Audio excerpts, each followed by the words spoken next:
Bem, amigos do Futebol em Rede Entrevista, hoje mais um personagem importante para falar de futebol, para conversar com a gente. Como gosta de dizer o Fábio Seródio, isso aqui não é nenhum programa de entrevista, é mais um papo de amigos, né? Até o Jô Soares aprendeu um pouquinho com a gente, grande mentira. Nós que aprendemos Beijo do com ele. gordo. Um beijo do gordo. Tá aí. Esse programa está à sua disposição no YouTube, tem mais de 110 personagens lá, jogadores do passado, alguns que atuam ainda, gente da imprensa, gente de outros esportes, enfim, são bons papos que a gente vai desvendando e contando história, que é muito legal, é o que a gente gosta de fazer. Certo, Seródio?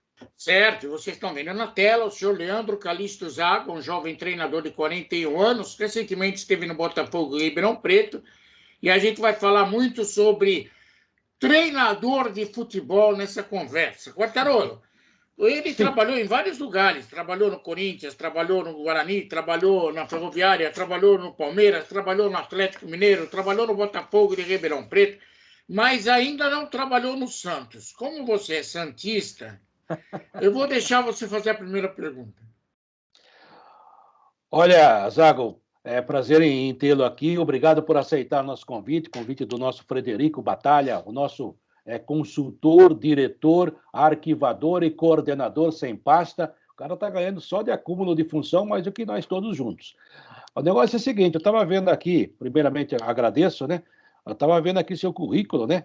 Você esteve até no PAOK da Grécia, eu vou querer saber o que é esse time aí, pelo amor de Deus. E pelo que eu li aqui, se é que eu estou errado, você me corrija, você é um daqueles que forma jogadores ou ajuda a formar jogadores, o que é um negócio muito legal nesse país. Obrigado pela sua presença e obrigado por aceitar nosso convite, o Zago. Bom, primeiro, Quartarolo e Seródio, é um grande prazer estar com vocês, tá? Eu gostaria de agradecer mesmo, porque vocês são caras que eu acompanho, né? Não estou falando sobre idade, mas eu te acompanho há bastante tempo. Ele é velho mesmo. São caras que são referência, né? Temos amigos em comum aí, né? Quartarolo, principalmente. O Seródio, não sei, talvez a gente possa ter. Então, assim, é um grande prazer estar com vocês. Realmente, né, Quartarolo, eu ano passado eu optei por sair do Atlético Mineiro porque o time B do Atlético, né, eu vi que não ia seguir o projeto e que eu teria que me organizar dentro do clube, talvez em alguma função que não me interessasse. E aí eu comecei a me dedicar em futebol e ser treinador de futebol profissional, já tinha trabalhado com isso.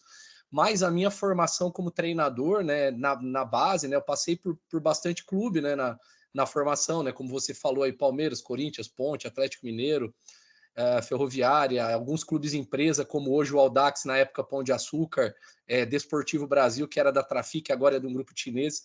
Então, assim, toda a minha formação como treinador, né? Eu tive um período como preparador lá no início, auxiliar, mas tenho aí mais de 10 anos como treinador na formação, participando das competições de CBF, competições estaduais aí nos estados que eu trabalhei. Então tem bastante jogador. Só não sei da onde que você viu o PAOK, eu não passei pelo PAOK. Talvez algum jogador aí que está na referência que eu trabalhei está no PAOK nesse momento. É porque eu coloco qual é o atleta, porque às vezes ele não é tão conhecido, né? Ainda da grande mídia, mas é algum jogador que já tem alguma... Então deve ser algum atleta que eu trabalhei que tá, eu acho que deve ser o Léo Jabá, se eu não me engano. Isso. Deve ser alguns desses. O Léo foi meu atleta no Corinthians, né? Muito jovem. Então, esse é um dos que eu trabalhei. Eu coloco uma lista porque, na verdade, de feitos que eu tenho nesse momento ainda, a maior parte deles, né, Quartarolo, tá na base, porque como formador, porque foi onde eu passei os últimos de 2010, 11 até 2021, praticamente, foi aonde eu me formei aí como treinador, né? Agora eu tenho um ano e pouco como treinador em equipes principais. Então, meu caro Seródio, ainda não será hoje que eu saberei como é que é o PAOK por dentro. Né? Realmente é o Léo Jabá que você cita aqui, que é um jogador que passou pelas suas mãos, parabéns, né? Um jogador que hoje tem carreira, né? Carreira importante. É muito legal saber disso, porque às vezes o técnico da formação não tem tanto respeito e não dão tanta importância como deviam, né, Seródio? É verdade. E dentre as coisas que o Zago fez, me chamou a atenção, primeiro que você fez um curso de psicologia de alto rendimento esportivo no Barcelona. Sim. Sim, e também teve um período em que você trabalhou ou esteve presente, acompanhando, fazendo estágio no Manchester United. Sim. O último que eu conheci que fez esse tipo de coisa foi o filho do Tite. Como o teu pai não é o técnico da seleção brasileira, Você adquiriu um bom conhecimento, mas está na luta. Eu queria que você falasse a respeito disso. Como que funciona? Por exemplo, você foi parar no Barcelona para fazer esse curso de que forma? Você foi fazer esse tipo de estágio no Manchester United de que forma? Porque tem muita gente, Zago, que gosta, até está lutando para ser profissional nessa área, e que não sabe que portas bater para ter conhecimento específico, como você tem conhecimento de alto nível. Então, Seródio, como eu disse, né, eu trabalhei num clube que era da Trafic, que era o Desportivo Brasil, né, que o J. Ávila construiu um centro de treinamento aqui em Porto Feliz. Depois vendeu, acho que em 2013 ou 2014, para o grupo de chineses. Na época que eu trabalhei, o Desportivo ele era um clube satélite do Manchester United na América do Sul. Então tinha um observador do Manchester United, que até hoje ele é funcionário do United, que é o John, né, ele reside em São Paulo, mas ele é responsável pela América do Sul. Não sei se eu estou desatualizado, mas até a última vez que eu falei com o John era ele o responsável pela América do Sul, e ele tinha os captadores na América do Sul, e naquele momento o Desportivo Brasil era o clube que centralizava. Então, se o Manchester identificasse um atleta em algum clube da América do Sul que ele quisesse, jovem, ele não poderia levar para a Europa, ele trazia para o Desportivo, e aí 2 vezes por ano esse atleta ficava 15 dias treinando no Manchester United, né? Ele passava 2 períodos de 15 dias por ano lá. E na época eu trabalhava com juvenil, era sub-17, né? A gente tinha 3 atletas que estavam nesse processo. A gente disputou uma competição na Irlanda do Norte. No final da competição, eu segui com os atletas para o Manchester, né? Para Manchester. E aí nós passamos lá 9 dias, né? Eles em treinamento, né? Eles ficaram lá em treinamento mais ou menos 9 dias, acho que deu o período deles, porque era após nossa competição, e nessa eu consegui acompanhar. Então, acompanhei a equipe B do United, que na época era o Solskjaer, o treinador, que depois veio a se tornar o treinador da equipe principal. O treinador da equipe sub-19 também eu fiquei um período, o Paul McGuinness, que é um cara referência nos cursos da UEFA, e o treinador era o Ferguson ainda na época, né, o treinador principal. E foi muito legal porque assim, a gente tem uma ideia de que é algo inatingível e o Ferguson foi muito acessível. Então assim, nos 3, 4 dias que eu fiquei mais dedicado a acompanhar a equipe principal, né, porque eu fiquei um tempo com esses jogadores na formação, o Ferguson foi muito acessível, a forma como ele nos recebeu, como ele nos colocava bem próximo aos campos de treino para poder acompanhar os treinamentos, a disponibilidade que ele deu da gente poder estar ali, ouvir algumas informações, conversar com o pessoal da comissão técnica que cuidava dos aparatos ali que ele utilizava no treino, GPS, filmagem. Então, assim, foi bem acessível e para mim, na época, né, eu tinha 29 anos na época, foi em 2010, isso foi algo assim que para mim agregou conhecimento para caramba, porque o que eu via à distância eu não conseguia entender de dentro algumas coisas, né? Então, quando você está de dentro e vê tudo isso, e a estrutura, os processos, como que funciona, então naquele momento foi muito importante e eu considero uma das experiências mais importantes para mim na minha formação, sim. Em relação ao Barcelona, é um curso online, ele na verdade, ele é da escola oficial do Barcelona, e o Barcelona ele oferece esses cursos de maneira online. Então, assim, eu não estive lá e não tive o prazer ainda de estar lá, mas você faz com o pessoal, com os professores do Barcelona que trabalham lá, mas é uma escola que o Barcelona tem online, que é a Barcelona Hub, que eles chamam. Ela tem vários cursos em várias áreas, e essa é uma área que eu gosto muito, que é a área de psicologia esportiva. Então eu aproveitei, foi na época da pandemia, estava disponível, então para ter acesso aos professores, mas foi todo feito online. Esse eu não fiz lá. Então, assim, são experiências que realmente, como você falou, são muito importantes e difíceis da gente ter acesso quando você não consegue ter os caminhos, né? E é uma coisa que eu tive que aproveitei bastante e bem relevante, assim, para minha formação. Leandro Zago, você falou dessa sua passagem com o Ferguson, lá na Inglaterra, um time importante. Hoje está até em baixa, mas na época estava, né, 2010, estava voando. Tinha ainda já chegando o Barcelona ganhando tudo, o Real Madrid, exato, mas ainda era um time extraordinário. E o Ferguson, um técnico lendário na Inglaterra e na Europa e no futebol. Nome de arquibancada, tem estátua dele na porta do Old Trafford. Não tem o que discutir, né? É um ídolo eterno para o time, para o clube. E você esteve lá. Ainda há, se bem que já faz 12 anos, né? Mas ainda há lá na Europa aquele respeito ao futebol brasileiro, à escola brasileira, ou eles estão tão na frente que acham que não serão mais alcançados? O que eu percebo Quartarolo, no discurso deles lá, e é uma coisa que já na época já estava meio esse debate, né?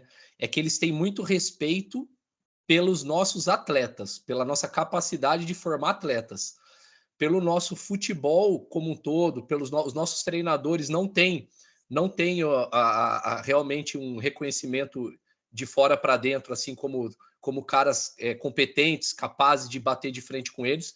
Por isso que talvez eles não olhem. Eles têm um respeito muito grande pela nossa capacidade de fazer jogadores. Eles não entendem como que a gente consegue produzir em quantidade e qualidade tantos atletas para o mercado europeu, né? E talvez nisso eles errem, porque alguma coisa tem aqui que a gente faça, porque nosso atleta já não é mais formado na rua há muito tempo. Nós já temos um mercado diferente, né? Nós já temos uma formação hoje muito mais dentro dos clubes, pelo menos aí de 15, 20 anos para cá, porque a nossa rua já não existe mais no volume que ela tinha até os anos 60, 70, 80, até um pouco dos anos 90. Então, assim, eles acreditam que taticamente o nosso jogo é um jogo inferior ao deles, sim, mas eu penso que eles não entendem o contexto nosso, eles não entendem o nosso contexto. Eu acredito, sim, que tem coisas que a gente tem que evoluir, sim, tem gente capacitada chegando, tem gente já com outro interesse em outro nível de se aprofundar em coisas que podem elevar o nosso futebol. Eu acho que a gente realmente deixou de se desenvolver, e quando eu digo desenvolver, não é copiar lá, é desenvolver o nosso aqui, entendeu? A gente ficou um pouco acomodado nos nossos resultados e a gente deixou de se desenvolver como uma cultura de jogo que era muito bem estabelecida e dominante. E a gente precisava investir em desenvolver a nossa cultura, olhando para fora, mas entendendo a nossa cultura e para desenvolvê-la. Eu acho que agora a gente voltou a isso. Eu acho que a gente vai ser dominante nessa próxima década, eu tenho isso. Não sei se a gente ganha a Copa esse ano, torço para que ganhe, mas eu acho que as próximas 2 ou 3 Copas nós vamos ter gerações muito boas que estão chegando. Agora, taticamente, eles não entendem, por exemplo, o clima aqui, eles não entendem que o clima tem impacto direto, as trocas de treinador, a gestão política dos clubes, eles não conseguem entender esse contexto. O tamanho das viagens, né? O tamanho das viagens, né? O tamanho das viagens, eles não conseguem entender que jogar no Brasil é um jogo continental, né? Eu estava agora na Série C, quem pega a logística da Série C e tenta entender o jogo, você tem que levar a logística em consideração. Tem jogos que eu passo o dia viajando. Eu tenho que fazer 5 horas Ribeirão, São Paulo, aí eu pego um voo com escala em Brasília, aí eu chego numa cidade, numa capital do norte, nordeste, às 6 horas da tarde, e ainda tenho que viajar mais 2, 3 horas para o interior, porque eu vou jogar. Eu passei o dia inteiro viajando.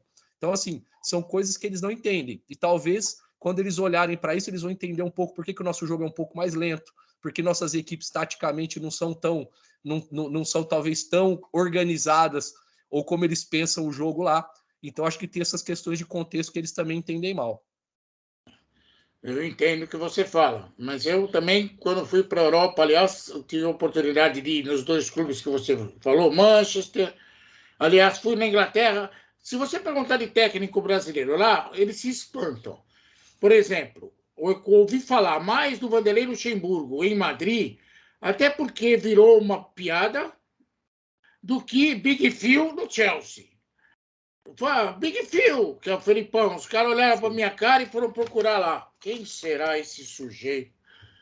Já o Vanderlei Luxemburgo ganhou um certo. Deixou de ser anônimo por causa das discussões, das maluquices que existiam. O Vanderlei sempre caiu com ele, como balde de areia, horário de treino. Essas coisas marcaram mais do que a passagem dele lá no Real Madrid como vencedor ou como treinador da equipe. Por causa disso que eu queria te fazer essa pergunta. Se lá eles se assustam com os brasileiros e não com os argentinos, aqui nós não deveríamos nos assustar com os portugueses? Em que sentido você disse, Heródio? Assustar em que sentido? Vamos procurar uma lista de vencedores no futebol mundial. Tirando o Mourinho, você não encontra mais nenhuma referência. E aqui, cada português que pisa, parece que é Pedro Álvares Cabral descobrindo o Brasil. Olha, Seródio, eu vou te falar, eu penso, eu acho que assim, o problema sempre são as narrativas, né? As histórias, né? Você conta uma história e as pessoas começam a comprar essa história. eu vejo que, assim, para mim, e eu falo porque para mim é o treinador que eu mais, assim, me identifico no sentido de acompanhar ideias, é o Mourinho, é um português.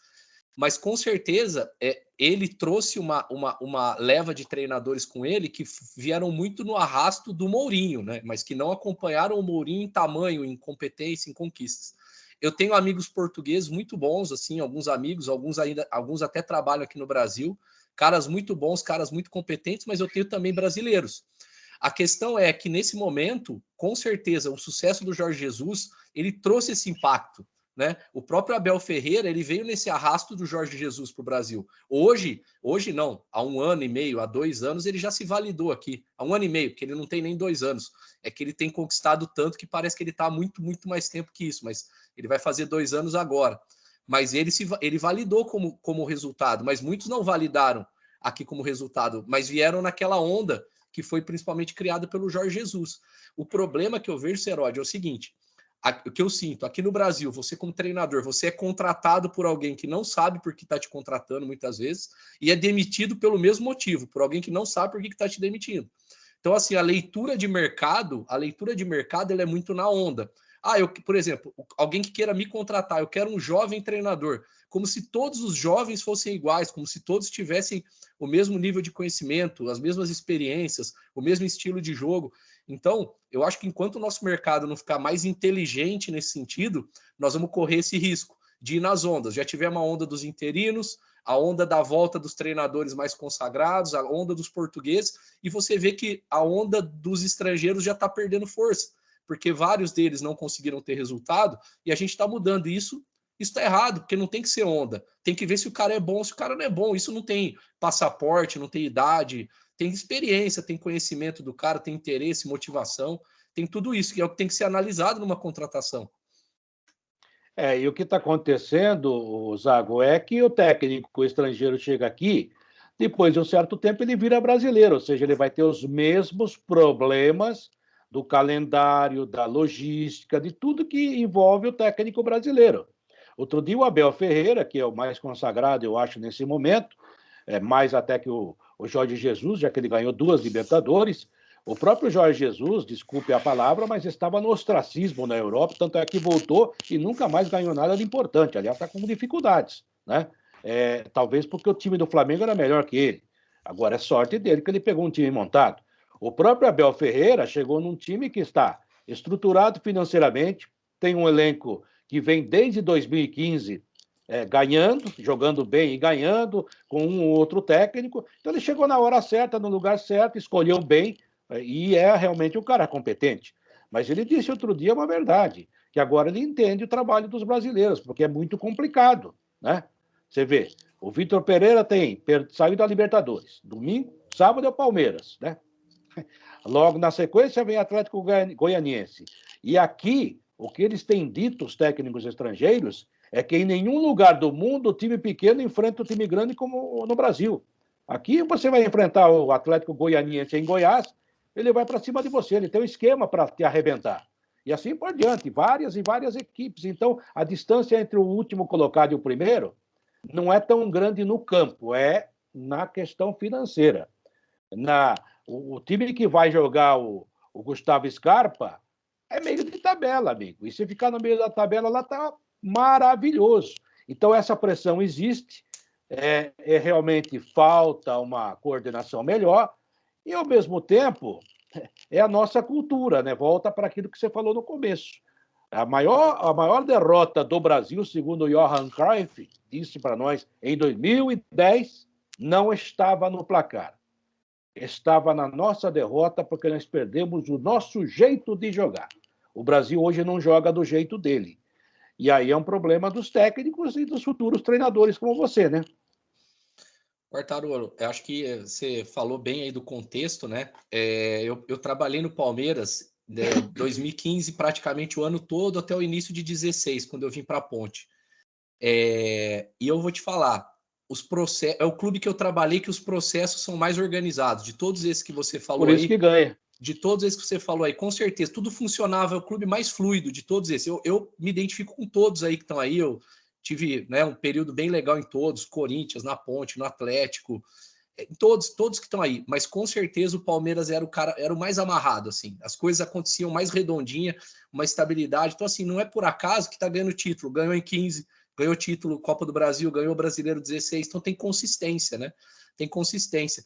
Agora, uma coisa que eu vejo, né, dentro dessa fala do Cruyff, e que eu acho que explica um pouco do nosso jogo, e o nosso jogo mudou muito em função disso, o jogo de futebol, taticamente, ele teve uma não gosto de chamar de evolução, porque parece que a gente que é melhor do que era antes. Não é isso. Ele teve uma mudança na forma de jogar. Taticamente, você ganhou um peso muito maior dentro do jogo do que se tinha antes. Antes era um jogo muito baseado na questão individual, na questão de desempenho individual. O jogo, taticamente, evoluiu muito nesse sentido. E aí passou a ser mais necessário ainda ser um jogo de equipes, não um jogo de indivíduos, para que os indivíduos, que os jogadores se potencializem. E uma coisa que a gente não tem mais no Brasil, e o Palmeiras está tendo, o Flamengo tem um pouco, né? O Galo tem um pouco. E são times que estão jogando há algum tempo juntos e que você para de desmontar time a cada 6 meses ou a cada ano. Você tem que fazer troca todo ano. Então você começa a ter times como o Brasil teve nos anos 70, nos anos 80, nos anos 60, que eram times que duravam. Óbvio que num outro mercado, hoje, a questão econômica está conseguindo fazer Palmeiras, Flamengo e Galo não venderem seus jogadores na hora que aparece a primeira oferta, então isso ajuda a manter os melhores, e você começa a ter um jogo de equipes. Isso vai fazer o jogo subir de nível, porque é impossível, Quartarolo, que a gente tenha um jogo de alto nível se você tem equipes que são desmanchadas a cada 3, 4 meses. Não é mais assim que o jogo é jogado, juntar os melhores e tentar fazer um jogo com os melhores. Então, enquanto você não tiver essa consistência, esse tempo, e é o que o Palmeiras tem, você pega, acho que talvez é o time que menos contratou dos grandes aí nos últimos anos. É um time que vem com uma base mais ou menos montada, e com jogadores que, se você for olhar, nenhum deles chegou como grandes... Quando o Rafael Veiga veio do Curitiba, né? Depois teve que passar no Atlético Paranaense um ano antes de retornar. O Gustavo Scarpa, o Rony, só o Dudu, talvez, desses jogadores que estão aí, que chegou um pouco mais badalado, assim, com um pouco mais de nome, mas se você for ver. Só que é um time. É um time de futebol que joga junto, que tem um aspecto coletivo já de 2 anos com o mesmo treinador, mas que tem 3, 4 anos ali junto. E é uma coisa que a gente precisa resgatar, senão a gente não vai conseguir ter qualidade de jogo. E o que você falou, eu vi de algum treinador português, eu não lembro qual deles, eu não sei se foi o Luiz Castro, o Abel, falou uma coisa que eles tentam entender no Brasil. Você falou do Atlético Goianiense. Eles acham muito estranho como aqui é tão diferente jogar em casa como jogar fora. Eles acham que na Europa a diferença entre jogar em casa e fora não é tão distante como é no Brasil. Porque talvez aqui cada estado seja um continente na Europa.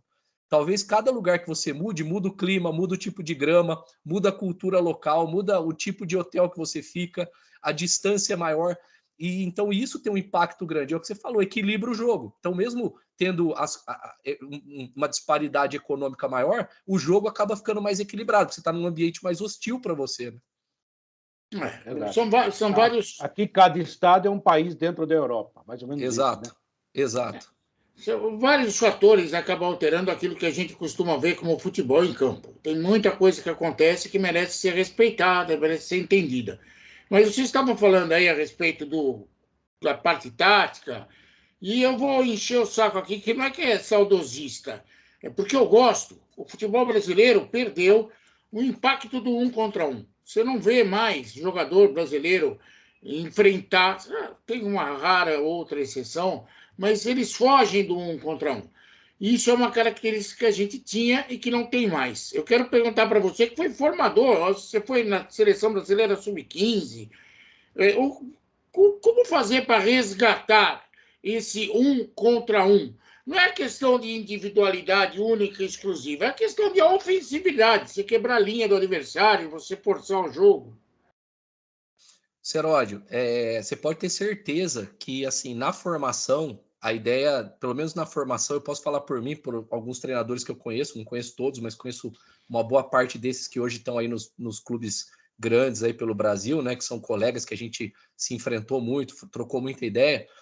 A gente acaba incentivando, estimulando bastante esse tipo de coisa de 1 contra 1. A gente tem até jogadores brasileiros hoje na Europa, né, que estão lá justamente porque são, né, a gente tem alguns pontas que têm se destacado e que até uma geração jovem que está chegando na seleção. Mas eu vou te falar talvez qual que seja o grande problema do 1 contra 1 no Brasil, e eu concordo com você, quando você disse que a gente diminuiu um pouco nisso. Eu acho que tem a ver com a questão do... Talvez pelo tamanho que o futebol tomou, pela questão da rede social, do impacto na imprensa, e a questão do perfil pessoal e psicológico da geração, é uma questão mais de atitude pessoal e do cara assumir a responsabilidade na hora e às vezes transferir passando a bola, do que enfrentar e pagar o preço do erro. Eu percebo isso, porque eu vejo muitos jogadores que ele faz muito no treino, é estimulado, é treinado, depende do jogo ele faz, mas em determinado cenário de pressão ele deixa de fazer. E talvez o que a gente precise não seja nem o aspecto técnico de 1 contra 1, né? Aumentar isso, porque acho que já está sendo estimulado, mas é mexer com o aspecto emocional. É a questão de mostrar para o cara as vantagens e assumir a bronca pelo erro, pelo jogador. Porque eu vejo que essa geração, emocionalmente, ela é uma geração que, não sei se é um pouco mais frágil, mas ela é diferente, entendeu? Ela é diferente, ela às vezes não quer assumir essa responsabilidade. E muitas vezes transferir a responsabilidade no momento que você está num 0-0, 42 do segundo tempo, pega uma bola que você tem que ir para cima, é mais confortável passar para o lado do que se eu perder a bola, eu vou ter que enfrentar um estádio inteiro me vaiando ou me xingando. Então, acho que essa questão, eu vejo que ela é mais importante da gente resolver, é uma questão de personalidade. Quando a gente tinha um jogo, como eu disse anteriormente, mais intuitivo, mais da rua, um cara que vinha mais cascudo, um cara que vinha com umas experiências de vida mais pesadas, talvez ele estava ligando menos para isso, para o impacto que ia ter o erro dele. Era um cara mentalmente um pouco mais forte pelas dificuldades que ele passou. Hoje, o nosso jogador ele é formado dentro dos clubes, num ambiente mais protegido. Então, isso também tem o ganho por algumas coisas, mas a gente tem algumas perdas. Uma delas é talvez não expor o cara a tudo que ele vai passar no profissional. Então, eu penso um pouco sobre isso, eu sinto isso. Eu tive muitos jogadores que tinham grande desempenho em treino, em 1 contra 1, grande desempenho em jogos menores, mas que na hora que o jogo crescia de nível, ele acabava não forçando tanto esse tipo de jogada. Eu acho que a gente tem que olhar um pouco para o aspecto emocional, que ele mudou um pouco. As gerações atuais não são iguais às anteriores nessa relação. Eu não estou falando pior nem melhor, só que elas são diferentes em relação a assumir responsabilidade. Né? A geração condomínio, tudo criado com a avó. Brincadeira, né? Tem gente aí que tem mais coragem que o outro, às vezes é personalidade. Por exemplo, como é que pode um jogador que ganha 2 milhões e poucos por mês, como o Dudu, não bater pênalti? Como é que pode? Se eu sou técnico dele, se eu sou presidente do clube, do Palmeiras, no caso, amigo, é você que tem que bater o primeiro ou o último. Não pode saber, não gosto de bater. Como não? É uma jogada que tem que ter fundamento, tem que ter treino. E daí o cara não bate pênalti, sabe? Então, e todo mundo acha normal, ele não se sente bem. Gente, você é o cara. E sobre o Palmeiras, já que é o time que está na moda, eu sou santista, né? Meu pai era palmeirense, ou seja, minha família é Palmeiras, Quartarolo, Bernardelli, Todesquini, você acha que vai ser o quê? Mas eu sou santista. Mas eu tenho um grande respeito pela história do Palmeiras. Aliás, como a gente costuma dizer, né, Seródio? Depois de um certo tempo, como nós já estamos lá na estrada há muito tempo, a gente torce mais pelos amigos do que pelos clubes, às vezes, né? E a gente torce para que tudo dê certo. Mas eu olho para o Palmeiras e se fala muito em tática, se fala em tanta coisa, o trabalho do Abel, que é maravilhoso, o elenco, que é muito forte, coletivamente é muito forte, talvez coletivamente seja o melhor time do continente nesse momento. Se vai ganhar ou não é outra coisa, mas é muito bem plantado taticamente, coletivamente. Mas eu acho que é também o time que tem mais força mental. O Palmeiras se nega a perder. O Palmeiras continua jogando o jogo mesmo quando ele toma o gol, coisa que muitos clubes não conseguem e talvez passe por tudo isso que você falou, viu, Leandro? Quartarolo, com certeza o Abel, ele é um cara que trabalha muito esse aspecto, né? O Abel, eu não sei se vocês sabem sobre isso, eu tenho um colega em comum com ele lá em Portugal, que é da cidade dele, da região dele lá.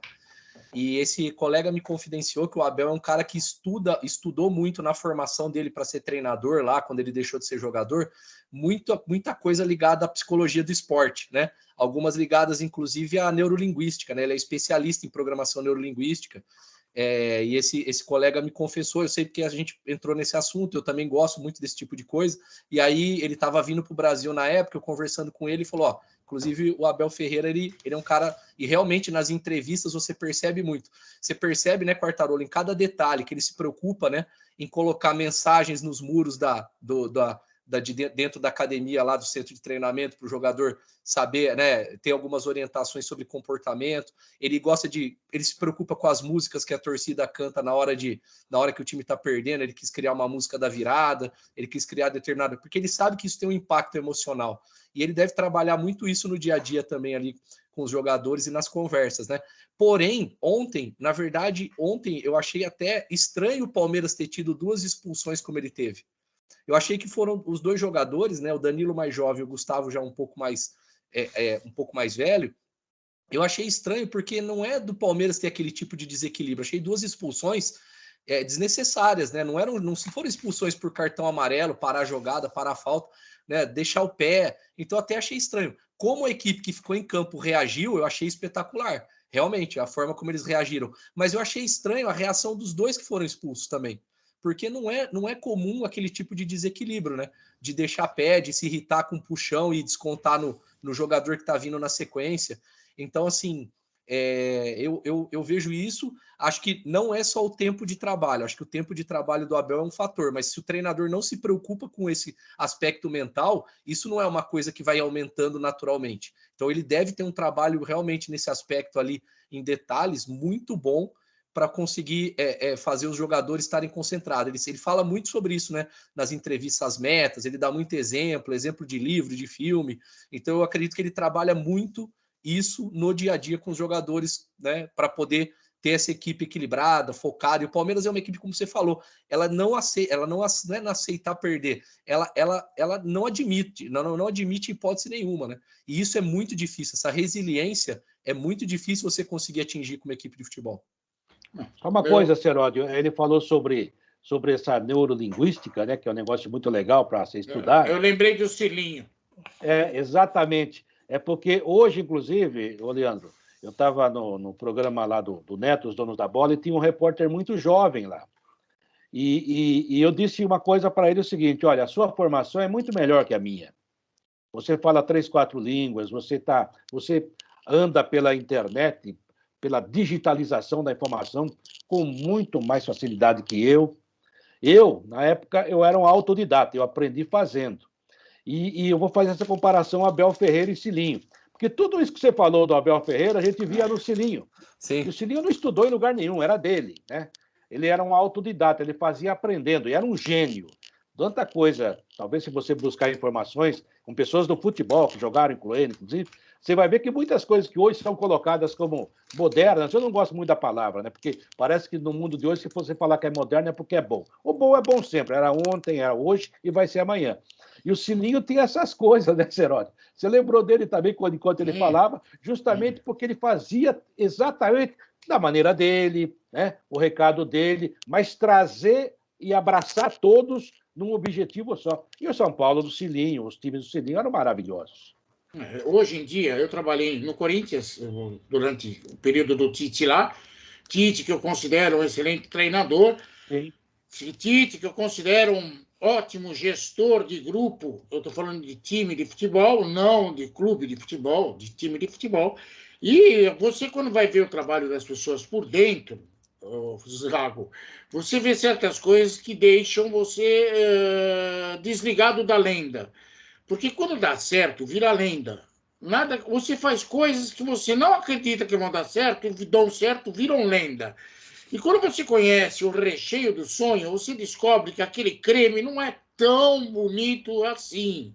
É uma coisa muito mais intuitiva do que pensada. Concordo. Você falou a respeito do Abel Ferreira, tenho o maior respeito pelo sonho dele, pelo recheio do sonho dele, mas eu sei que tem sonho por aí que tem muito mais trabalho para ser recheado, para fazer o recheio. São coisas do tempo. Não desvaloriza um, nem desvaloriza outro. Só quis falar sobre isso porque eu lembrei do Sininho. E agora quero fazer uma pergunta para você. Quando eu trabalhei no Corinthians, você também trabalhou lá em 2011, se eu não me engano? De 11 a 13. Então, de 11 a 13, a realidade campeão era do mundo, foi campeão do mundo. Não, eu era na linha sucessória, eu era do treinador do Sub-15, era o Tite, aí tinha os treinadores. Eu tava lá. Eu sou campeão brasileiro, campeão do mundo. Eu sou... pô. A questão é, a vida lá no Corinthians era bem diferente do que é hoje. Eu lembro que eu fui com o André Sanches, então diretor de futebol da CBF, no CT do São Paulo, lá em Cotia, no CT do Laudo Natel, e o André, quando andou comigo e com o presidente Juvenal Juvencio por aquelas pairagens, falava assim para o Juvenal, muito bonito, tem até igrejinha aqui, Quero ver esse bando de menina jogando na Rua Javari no sábado de manhã. Porque aquilo lá é uma evolução? É. Mas tira muito do moleque, do jogador de futebol, da convivência do futebol. Eu joguei no Juventus. A Rua dos Trilhos, tinha uma casa lá que ainda existe até hoje. Joguei, eu passei por lá. Tem uma casa na Rua dos Trilhos, que dá para o final da Rua dos Trilhos, que era a concentração do Juventus. A maior diversão que tinha lá era o telefone público. Então, você tem uma noção de como mudaram as coisas. Esse tipo de evolução não cria jogador mimado, Zano? Bom, Seródio, eu vou te falar assim, há um risco grande da gente confundir oferecer o melhor possível e perder a essência daquilo que é necessário, entendeu? Você não pode perder a essência do que é necessário. Se você não desenvolver no seu atleta esforço inegociável, esforço tem que ser inegociável, 100% de esforço do cara para ele chegar no objetivo dele. Trabalho em equipe, respeito pela hierarquia, pelos colegas, pelo comando, né? Respeito hierárquico. Se você não desenvolver isso que é básico, que você pode desenvolver em qualquer ambiente, pode ter a parede mais bonita, pode ter a grama mais perfeita, o seu jogador vai ficar na metade do caminho. Porque isso são coisas essenciais. É como o Quartarolo falou, tem coisa que é bom sempre.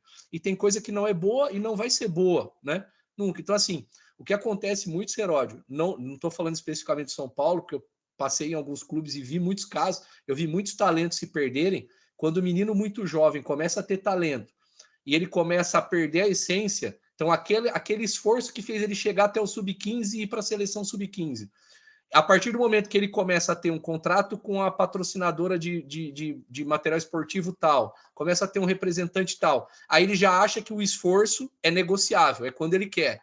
Ele já acha que ele não precisa respeitar a hierarquia daquele sistema. Então, o coordenador, o diretor, o treinador, os pais, ele perdeu a essência do negócio. A partir desse momento, ele se perdeu, o desempenho dele cai, e aí ele passa a ser um jogador medíocre, ele tinha um potencial para ser um baita talento. Então, a questão é, você pode oferecer, desde que as coisas que são essenciais para qualquer ser humano ter desempenho, que é dedicação extrema àquilo que você faz, trabalhar em equipe, respeitar o seu ambiente de trabalho, essas coisas têm que ser básicas, senão você não vai ter resultado. Agora, uma coisa só em cima, né, também do que o Quartarolo falou, eu sou de Campinas, né, Quartarolo? Então, assim, eu tenho muitos amigos e caras mais velhos que jogaram na base da Ponte, com o Cilinho, que conviveram com ele, então eu conheço muitas histórias, eu trabalhei lá, então eu conheço muitas histórias. E em 2010, no Desportivo Brasil, como eu falei, eu trabalhei com o Pita e com o Dario Pereira. Então, eu ouvi muitas histórias do Cilinho também, né? De coisas que eles viveram com o Cilinho. Então, as histórias do Cilinho, dele entrar de capacete de futebol americano para dar treino, dele usar um espelho com careca, quando o careca não estava bem, com um espelho coberto, que ele descobriu, falou, o seu maior inimigo está atrás desse pano, era um espelho, né? Essas coisas, as estratégias do Cilinho, assim, eu conheço bastante. Eu conheço bastante porque, além de ser de Campinas, onde ele teve uma história aqui, né, principalmente na Ponte, eu trabalhei com eles, né, em 2010, então também passei ali um ano ouvindo bastante história dos times de São Paulo, ali da metade dos anos 80. Tem uma diferença grande. Só para... fantástico. Tem uma diferença muito grande, Zago, entre o treinador bom e o treinador eficiente. O treinador bom é o Cilinho. O Cilinho faz o cara jogar, o Cilinho inventa. Melhora o cara. Melhora o cara. O treinador eficiente é aquele que não se intromete na hora para atrapalhar e acaba dando certo. O Cilinho tem aquela velha história, São Paulo jogando pra caramba, o Sidney era o ponto esquerdo, um moleque bom, mas meio maluquinho. E o Silinho falava assim para ele: Ô Sidney, presta atenção. Quando a bola estiver na nossa defesa, você olha para o Dario Pereira e corre para a placa da Coca-Cola. Ok? Aí chegou no jogo, o São Paulo entrou em campo, o Sidney veio na lateral, eu estou lá no meio, o Sidney falou assim: professor, cadê a placa da Coca? E o Sidney vira assim para mim: você viu, gordo? Eles estragam o meu trabalho durante a semana. Ele era genial, gente maravilhosa e tinha essa sacada. Realmente, mas ele melhorava o jogador. O Tele também melhorava, mas o Tele não era tão cerebral na hora do jogo. O Vanderlei, por exemplo, era mais cerebral que ele. Mas ambos ganhavam do seu jeito. O Cilinho tem essas coisas maravilhosas e me dá muita saudade. Eu me tornei amigo do Cilinho. Uma vez cheguei no Canindé para fazer um treino, ninguém queria cobrir a Portuguesa na Jovem Pan, era o Marcos Nunes de Barros, e faltou alguém. Eu falei, não, eu vou lá. Falei, falecido Carbono. Nem o Marcos Nunes de Barros queria trabalhar. Isso. E tinha, é verdade, que não ia, né? Aí não tinha, estava treinando o time, bola para cá, bola para lá, e eu entro lá, que aquela época, você sabe disso, não estou mentindo, a gente assistia o treino do lado do campo, né? Sim, era um negócio mais aberto, da mesma frase que você usou, não sei se era melhor ou pior, era diferente de hoje. Aí eu estou lá, aí eu estou chegando, né, conversando, o professor Portela por lá, aquele pessoal todo lá, aí o Cilinho grita assim, parem o treino. Eu falei, caramba, o que aconteceu? Temos uma visita nobre, um repórter nobre hoje aqui, olha lá o que vocês vão aprontar. Quer dizer, ele me usou para fortalecer uma coisa que ele queria do time. Então, até isso ele fazia. E eu fiquei todo vermelho. Uma visita nova. Eu falei, você quer me matar? Esses caras precisam ser cutucados de alguma maneira. Então, é em cima disso, né? Mas, por falar em cutucar, o Leandro Zago, tá aqui no seu currículo. Você trabalhou no Audax com o Rafael Veiga. É verdade que foi você que ensinou ele a bater pênalti? Não ensinei. Não ensinei, não. Olha só, né, Quartarolo? Eu trabalhei com o Rafael em 2011 e a última vez que eu encontrei ele pessoalmente quando ele foi com o Atlético Paranaense treinar lá na Cidade do Galo em 2018 e a gente se falou em Curitiba em 2016. Tem uma história legal dessa lá em Curitiba, quando ele estava no Curitiba. Em 2011, o Rafael Veiga era do juvenil, né? Eu era o auxiliar técnico da equipe juvenil do Audax, né? Do Pão de Açúcar na época. O Rafael, ele era atacante jogando de pé invertido pelo lado direito, né? Canhoto, né? Para vir de fora para dentro. E o Rafael, naquela época, assim, a gente cria afinidade com muitos jogadores, mas ele, especialmente, ele virou um irmão mais novo, porque a gente conversava muito, trocava ideia, né? E falava de coisa fora do futebol, assim, de experiência de vida e tal. Então ele é um menino, assim, muito inteligente, porque na época você conseguia conversar com ele tendo 16 anos, uma conversa bem mais madura do que de um menino de 16 anos. Ele já questionava muito, preciso melhorar tal coisa, que você fala, já percebeu isso? Ele já tem maturidade para entender isso? Então você via que ele tinha um nível de inteligência acima da média, né? A gente via um potencial no Rafael naquele momento, mas eu vou te falar com certeza que o Rafael superou todas as expectativas que se tinha sobre ele. Não porque a gente achasse que ele não era bom jogador, mas porque pelo nível de inteligência dele, ele evoluiu muito ao longo da carreira. Então ele foi um cara que conseguiu evoluir muito. Ele não era proporcionalmente no juvenil o que ele é hoje no profissional. Ele deu um salto de qualidade muito grande no jogo. Isso acontece muito, né? Na base, para baixo e para cima. O que é promessa no 17 não vira nada, e o que é um jogador bom só vira um cara muito bom, como foi no caso do Rafael. Mas ele é muito inteligente. Em 2016, eu fui jogar com a Ponte, sub-20 da Ponte, lá no Couto Pereira contra o sub-20 do Curitiba, brasileiro. Acabou o jogo, o Rafael ficou esperando ali atrás do gol, fiquei conversando com ele. Em 2016 isso, Quartarolo. Julho de 2016 foi esse jogo. O Rafael Veiga estava treinando em separado, ele não tinha mais idade de sub-20 no Curitiba, ele tinha contrato, ele estava treinando, não estava sendo usado pelo profissional. Passou assim, a gente conversou, né? A gente trocou ideia rápido ali. passou 2 meses, acho que o Carpegiani puxou ele para um treino, ele foi bem, e daqui a pouco acho que trocou, veio o Gilson Klein, ele virou titular, no final do ano o Palmeiras comprou ele. Então assim, no meio do ano, ele estava sendo um jogador que não vinha sendo utilizado no Curitiba.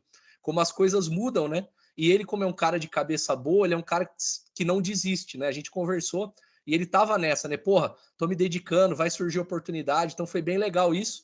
Mas para você ver que entre metade de 2016, tô falando, ele já tinha 21 anos, né? Ele é 9,5.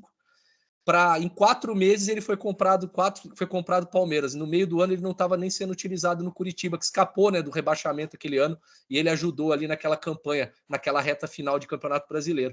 Então, assim, a gente tem isso. Eu gosto muito do Rafael e ele sempre foi um cara muito inteligente, muito acima da média dos meninos da idade dele. E não me surpreende esse sucesso dele.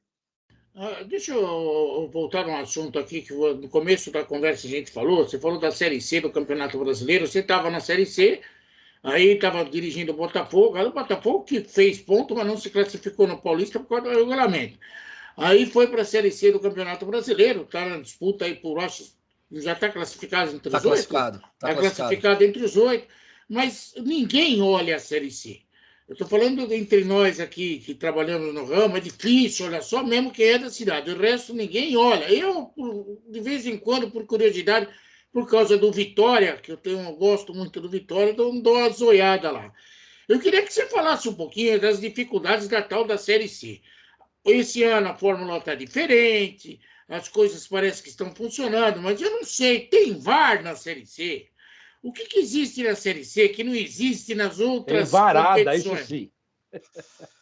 Olha, Seródio, não tem VAR Série C e assim a gente reclama, né, do VAR. Realmente tem erros no VAR que são absurdos, mas ainda é muito melhor do que não ter VAR.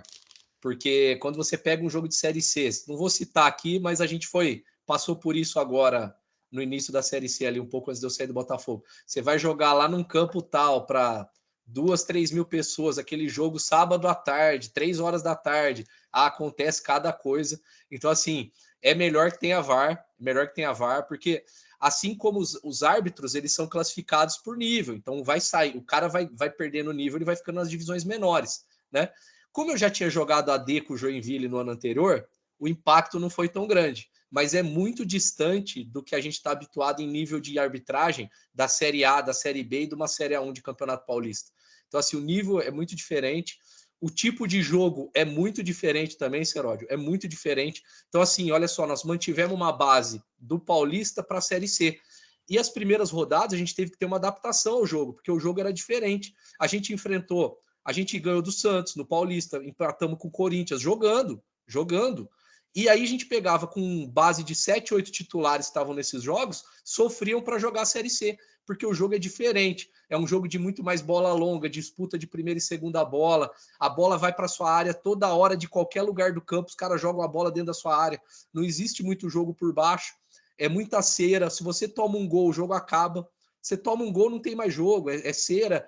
Então, assim, os gramados não ajudam, né, a você a conseguir jogar por baixo. Então, você tem que ter estratégia de chegar na área. Por isso que os times também jogam a bola na área de qualquer lugar do campo, porque por baixo é difícil você fazer um jogo um pouco mais apoiado, né, um pouco mais elaborado. Então, é isso. Agora, com certeza, eu tenho uma questão, né, Seródio, profissional agora, que é o seguinte: eu tive a minha formação em grandes clubes, né? Fiquei muito tempo no Corinthians, no Galo, no Palmeiras, e eu quero trabalhar com futebol profissional. E aí são os caminhos. E o caminho para mim, né? Eu não fui jogador profissional, eu tenho que passar por essas divisões, né? E é para mim um dilema, porque é um impacto grande até para um campeonato brasileiro sub-20. Por exemplo, você pega um campeonato brasileiro sub-20 hoje, ele é melhor em relação a nível técnico, tático, gramados, nível de arbitragem, do que às vezes essas divisões de acesso, dependendo do lugar que você está jogando. Então é um dilema, cara, para gente que está construindo carreira, que tem que passar por isso, realmente é um dilema. Você fica na dúvida, assim, de qual que será que é o melhor caminho para poder chegar no alto nível, para poder chegar numa grande equipe? Será que é esse? É uma coisa que você tem que pensar profissionalmente. Mas tem alguma coisa que aconteça na Série C que você vai escrever no seu livro de memórias quando encerrar a carreira? Olha, vocês não vão acreditar, mas isso aconteceu. Não precisa falar nome. Mas tem alguma coisa nesse sentido, Zago? Porra, tem um monte de coisa. Tem assim. Todo jogo. Pô, você tem estádio, por exemplo, teve estádio, a gente jogou, o jogo acaba domingo à noite, você perdeu, tomou chuva, fora de casa, aí estão os funcionários do estádio, eles fazem fila para esperar sair a delegação do adversário e ficar tirando sarro de você, você tem que sair mudo e calado, porque senão você ainda arruma uma briga ali na saída, no corredor, no caminho para o ônibus, os caras te zoando, te xingando. Você pega vestiário, a gente pegou vestiário que você tem que trocar de 5 em 5 no vestiário. Acontece, entendeu? Às vezes você vestiário que você tem que trocar de 5 em 5. É isso, assim. A Série C, ela já é muito melhor do que ela foi, claro, né? A evolução econômica do país, do futebol, já melhorou muito. Mas ainda tem, assim, tem algumas coisas ainda que, assim, são fora da realidade para quem tá, se vocês estão acostumados a cobrir Série A e Série A1 do Paulista, Libertadores, é muita diferença, né? Diferença de perfil das coisas. Coisa. Banco, briga muito banco com banco, é uma coisa que eu não faço, eu não entro, mas se você tem que tomar cuidado com isso, bate-boca de treinador com auxiliar, o jogo para toda hora. Então, assim, são coisas assim, desse tipo que tem num volume muito maior, né, cara? Que várzea. Não, tô brincando. É foda. É isso aí, tá valendo, tá valendo. Várzea, O Atlético Goianiense não falou, o Atlético Goianiense não falou isso quando contrataram o Soares, aí o Soares viu como é que é, né? Tá fora já. Ô, Leandro, você conta histórias aí, o chamado futebol raiz, né? Que também tem que ser respeitado. Mas você me falou, tem duas coisas que você falou que me chamaram a atenção. Primeiro, eu achava que não tinha pior. Você falou que a arbitragem é pior do que na Série A. Meu Deus. Então, deve ser bem ruinzinha mesmo. Outra coisa, você falou que os times pegam a bola de qualquer lugar do campo e jogam na área. Ou seja, é o futebol inglês de antes. Tá vendo só? É a nossa Premier League caipira. Pô, é isso. O Quartarolo, mas é isso. Mas o futebol inglês era daquele jeito muito por causa dos campos também, né? Sim, que eram campos alagados, você não tinha como jogar por baixo. Você pega os vídeos de jogo na Inglaterra nos anos 70 e 80, é lama, você tem que jogar a bola na área. E na Série C muito é pelo campo irregular, né?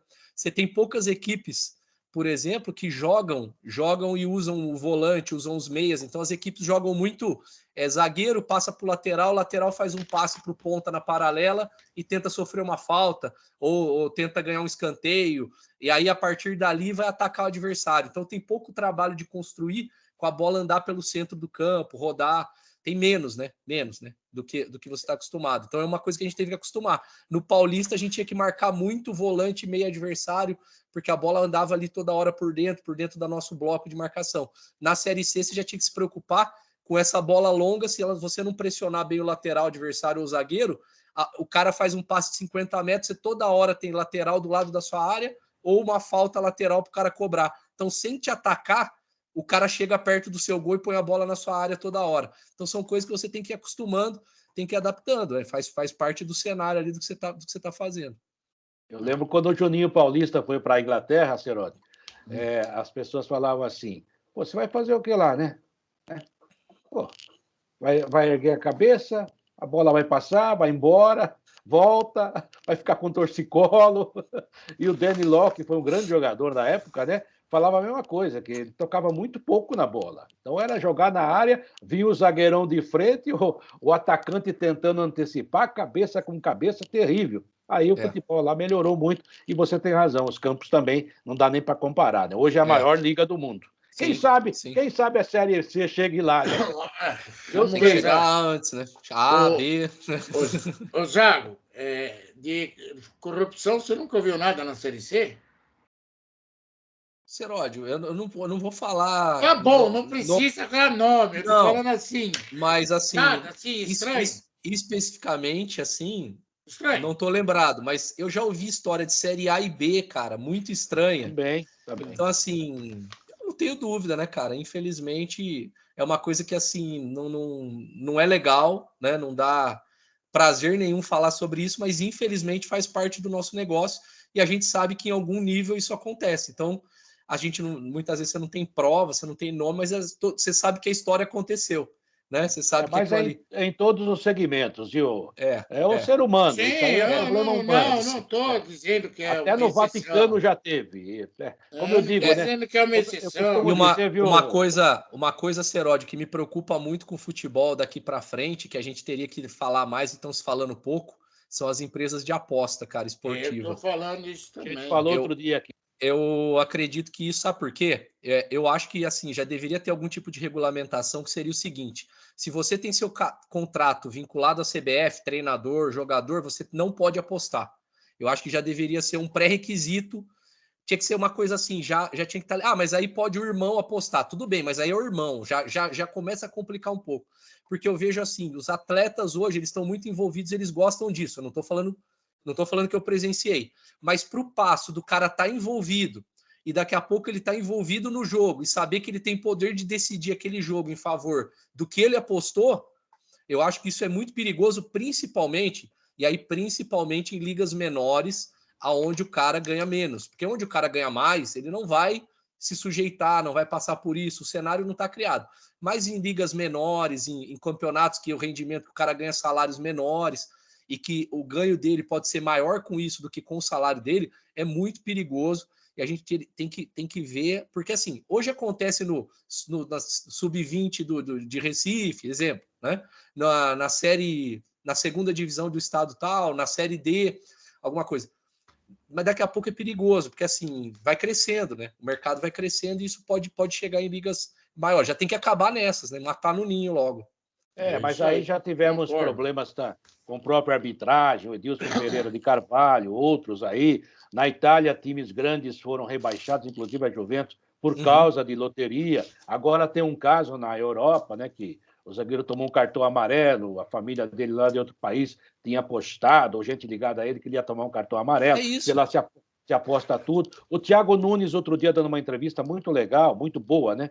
Disse que tinha um jogador no Ceará que não fazia falta, um zagueiro que não fazia falta por causa do Cartola, que os caras apostavam.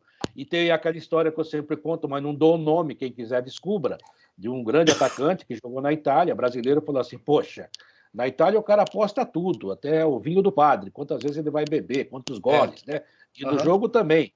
E, poxa, o meu zagueiro pode apostar contra meu time, tinha jogo que era estranho. Não, e o Quartarolo, vou te falar, assim, hoje, por exemplo, vou dar um negócio que tem impacto teoricamente pequeno no jogo. Quem vai sofrer o primeiro escanteio? Certo? Quem vai sofrer? Para o cara receber uma bola que vem do meio campo na primeira bola do jogo e fingir que ele errou o domínio, deixou escapar e sair para escanteio, ninguém vai, entendeu? Ninguém vai desconfiar. Entendeu? Eu fico ali perto da linha de fundo, passo para trás, a hora que vier eu deixo meu pé encostar na bola ou furo, ela sai, eu escanteio, não teve impacto de um gol sofrido, uma expulsão. Então, assim, é perigoso, perigoso. Eu acho que todo mundo tem que estar atento com isso, porque a gente não pode estragar o que de mais legal tem no jogo, porque o mais legal que tem no jogo é a gente não saber quem vai ganhar de início, né? E saber que a gente imagina que todo mundo que está ali está tentando jogar o melhor possível para poder entregar o melhor resultado. Isso é o barato do jogo de futebol, de qualquer esporte. Nós não podemos estragar isso, porque a gente perde o produto, né? Concordo com ele em gênero, número e grau. Quartarolo, dá um beijo nele, porque daqui a pouco nós vamos acabar atrapalhando a carreira dele, tanto que nós estamos conversando com ele. Imagina. Tomara que seja uma carreira muito profícua. A gente torce, né? Já falamos aqui que torcemos pelos amigos. Mas eu achei até que você ia perguntar sobre a CBF Academy. Que você não faço pergunta boba. Vou falar o quê? Amigo. É caro? Ele vai falar, É muito caro. Mas faz parte. Eu gostaria, eu juro por Deus que eu vou arrumar um cara que me passe as apostilas, porque tem muita coisa que eu estou vendo em treinador de futebol, que depois que vai para a CBF Academy, precisa de explicação. Um dia ainda vou arrumar umas apostilas para ver o que eles estão falando. Pergunta para o Leandro aí, ó. Ele sabe. Não sabe? Posso fazer uma observação? Manda essa apostila para mim, por favor, Zago. Eu vou fazer uma observação assim, ó. Hoje eu tenho a licença A, não tenho a Pro ainda, né? E eu sou professor lá recentemente, do ano passado para cá, eu passei a dar aula. E até eu tô aguardando agora, tô para responder que eu fui convidado mais novamente em setembro, dei uma aula agora em agosto, começo do mês, e agora eu devo dar, final de julho, e agora eu devo dar outra aula. Eu vou falar um negócio, Seródio, que eu penso que é o seguinte, assim, ó, a CBF Academy, eu vejo algumas pessoas falando sobre ela, eu acho que ela é mal compreendida. Eu falo isso, os caras de lá às vezes ficam putos comigo, da CBF podem ficar putos, mas na verdade eu estou defendendo. Eu acho que está sendo dado um peso para ela que ela não tem. Quem faz a formação do treinador, para mim, é a formação acadêmica do cara, ou como carreira, é o dia a dia, é o cara estudar constantemente, é se preparar, experiência de vida, é ele ir atrás de informação, buscar outros mercados para ele poder ver outros tipos de treino. A CBF Academy, ela é uma certificadora. É isso que as pessoas deveria têm que entender. Ser. Entendeu? Ela está ali. Ser. Entendeu? Ela tá ali para ser uma certificadora. Então, assim, você vai lá, faz um curso rápido, que de verdade, por mais informação, e a gente vai lá, busca dar uma aula boa, outros amigos vão lá, dão boas aulas, beleza. Você não vai formar um treinador em 10 dias na B, mais 20 dias na A, mais 20 dias na Pro. São 40, 50 dias. Você não faz um treinador em 50 dias. Seródio, meu primeiro treino de futebol, eu dei esse treino em julho de 2000. Faz 22 anos que eu trabalho com isso. Para hoje tá apontando meu narizinho para fora d'água para poder começar a aparecer no futebol profissional. Eu comecei lá, fui trabalhar com escolinha de futebol, base, fui preparador físico, auxiliar. Isso que faz a formação. Eu acho que a formação do treinador é muito mais da pessoa, do perfil do cara, de ser um cara que vai atrás, que não é acomodado, que quer sair, que quer aprender coisa nova, quer trazer ideia nova, está disposto a correr risco, tem que ser corajoso para ser treinador. Se o cara eu ia falar um palavrão, se o cara é medroso, não serve para ser treinador, você tem que correr risco mesmo, porque é uma profissão de risco, você tem que propor coisa nova, sair do habitual ali, senão você fica fazendo mesmices, né? E óbvio, aquilo que foi testado e comprovadamente dá certo, faça. Aquilo que ainda tem margem para crescimento, cresça naquilo, faça diferente. Então é isso. Eu acho que é só a CBF, ela tem que ser entendida, o papel dela é igual o curso da UEFA. Ninguém vira treinador na UEFA. O cara se certifica para ser treinador. Ele tem ali uma coisa ou outra nova que ele vai ver e dali ele vai sair para se aprofundar. Mas em 10 dias não dá para fazer um cara virar treinador. Que o conceito está errado, querido. Eu entendo você, eu entendo alguns profissionais que procuram a CBF Academy, entendo tudo isso. Mas o conceito é errado. Devia ser um certificador, uma pessoa que te desse a condição para você trabalhar dentro da profissão. Que fizesse, se fosse uma OAB, pelo amor de Deus, estou dando um exemplo bem borrado aqui. Ok? Você é profissional e tem a condição de trabalhar. Isso aí tudo bem. Agora, o cara que vende o curso para dizer que você pode trabalhar para essa instituição financeira. E aí eu não consigo entender. É como se, para ser jornalista, você tem que fazer um curso com o Fábio Seródio. Não pode. Quer dizer, existe o Fábio Seródio? O Fábio Seródio é o rei da cocada preta, não tem mais ninguém no mundo que possa fazer isso. Então, você vai lá, se forma em vários lugares do mundo, inclusive na prática, porque tem muita gente que é formado na prática, Exato. no Cilinho. Imagina o Cilinho, tendo que fazer um curso de 20 dias na CBF a cada. Não ia dar certo. Mas, olha, Seródio, o Cilinho não aceitou ser técnico da seleção brasileira. Imagina, 5 minutos de conversa para mim já posso. Seródio, não vai longe, Seródio. Se o Shakespeare ressuscitar e aparecer na Folha de São Paulo, no Estadão, vão perguntar se ele tem MTB. Calma, Seródio. Mas que tenha uma forma de você se certificar, Sim, mas você se autodenominar a torre do conhecimento e cobrar 50 mil reais do coitado do indivíduo para ter o direito de trabalhar, para mim, isso é uma instituição financeira. É que existe em toda a profissão, Seródio, o notório saber. O cara que jogou futebol já está lá dentro. Isso não quer dizer que o monopólio da profissão está com a CBF, eles não deixam o cara trabalhar.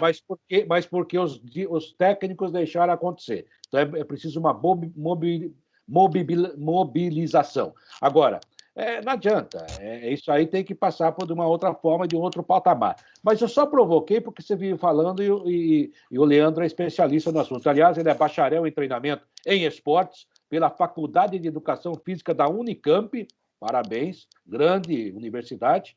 MBA, ou MBA, como queiram, em Gestão de Pessoas, pela Faculdade de Campinas. É FAC, né?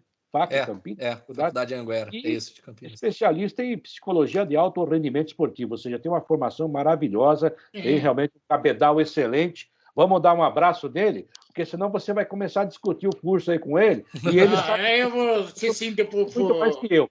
Então vou vamos formar embora o sindicato dos, como chama, o cara dos palpiteiros do futebol. Isso, somos nós. Um beijo no teu coração, Zago. Muito obrigado por desperdiçar parte do seu tempo com a gente. A gente aprendeu bastante com você, viu? Muito obrigado. E eu faço dele, as palavras dele, as minhas, e realmente fiquei... vou falar uma coisa para você. Muitas vezes a gente entrevista o cargo, a gente entrevista as pessoas que estão fazendo sucesso, porque ganharam títulos, e às vezes a gente faz uma matéria profissional e fica impressionado com a capacidade das pessoas que são entrevistadas. E eu realmente fiquei impressionado com o seu conhecimento. Conhecia a sua história, não tão profundamente, né? É até ignorância nossa, mas acontece, né? Mas realmente, parabéns, você é um cara muito bem formado, que você tem um futuro muito legal, que o esporte brasileiro precisa de gente assim, viu, Zago? Quartarolo e Seródio, um prazerzão ter falado com vocês, tá? Ter conhecido vocês online ainda. Espero um dia que a gente se conheça pessoalmente, né? Não cutuca aquele que prometendo pagar cerveja para todo mundo faz 2 anos. Ah, é? Não cutuca, ele já até desistiu já. Prazerzão, obrigado pelo convite, pelas palavras, é uma honra poder estar com vocês no mesmo programa. E assim, Quartarolo, me dá um tempo que a gente, além de se conhecer, vai se conhecer na beirada do campo e você cobrindo vitórias minhas com grandes troféus na mão aí, conquistando grandes coisas. Preciso de tempo ainda, mais uns aninhos ainda para eu chegar, mas vou chegar, a preparação foi para isso, eu sei que eu ainda tenho degrau para subir, para poder chegar onde eu quero chegar. E agradeço muito, e ter conhecido vocês faz parte disso, conhecer caras que são referência na profissão. Espero um dia ter o prazer de vê-los pessoalmente e a gente talvez comemorando um título ali, vocês fazendo a cobertura. Obrigado. Se Deus quiser. Não faltará ocasião. Obrigado a Leandro Zago, um estudioso, especialista em esporte, técnico de futebol, está aí evoluindo, trabalhando na função e ajudando também a fazer esporte no Brasil. A gente falou tanto do Cilinho, né? Uma vez perguntei para o Cilinho, você não quis ir para a seleção? Eu já ajudo a seleção formando jogadores. Tá bom. Faz parte, é isso mesmo. É isso e mesmo. O Zago também. O Zago tem ajudado, a gente mostrou aqui várias pessoas importantes, jogadores que passaram nas suas mãos, e é uma coisa muito legal isso também. Leandro Zago, mais um grande nome, um grande personagem para o futebol em rede e entrevista. Obrigado, Seródio, obrigado, Zago, e até a próxima, se Deus quiser.